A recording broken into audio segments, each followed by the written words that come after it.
ସାଙ୍ଗମାନେ, ଆଜି ଜାଣନ୍ତୁ ନାରାୟଣଙ୍କର 10 ଅବତାରର ନାମ। ମତ୍ସ୍ୟ ଅବତାର। ମାଛ ଅବତାରରେ ବିଶ୍ୱ ପ୍ରଳୟରେ ବେଦ ଓ ମନୁଷ୍ୟକୁ ନାରାୟଣ ରକ୍ଷା କରିଥିଲେ। କୁର୍ମ ଅବତାର ଅର୍ଥାତ୍ କଚ୍ଛପ ଅବତାର। କଚ୍ଛପ ଅବତାରରେ ସମୁଦ୍ର ମନ୍ଥନ ସମୟରେ ମନ୍ଦାର ପର୍ବତକୁ ଧାରଣ କରିଥିଲେ।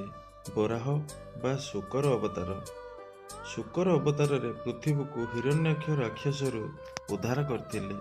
ନୃସିଂହ ବା ନରସିଂହ ଅବତାର ଅର୍ଥ ଅର୍ଦ୍ଧ ନର ଅର୍ଦ୍ଧ ସିଂହ ଆକାରରେ ଭକ୍ତ ପ୍ରହ୍ଲାଦଙ୍କୁ ରକ୍ଷା କରି ହିରଣ୍ୟକଶିପୁଙ୍କୁ ବଧ କରିଥିଲେ। ବାମନ ଅବତାର।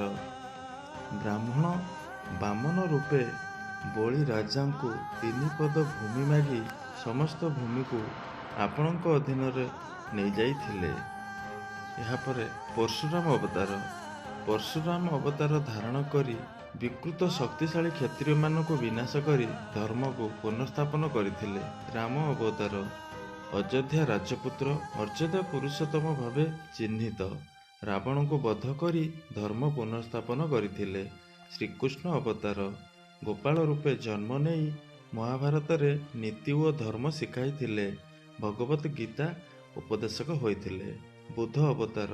ଗୌତମ ବୁଦ୍ଧ ଭାବେ ଅବତାର ନେଇ ଅହିଂସା ଓ ଜ୍ଞାନ ଦେଇ ଲୋକଙ୍କୁ ଜାଗୃତ କରିଥିଲେ।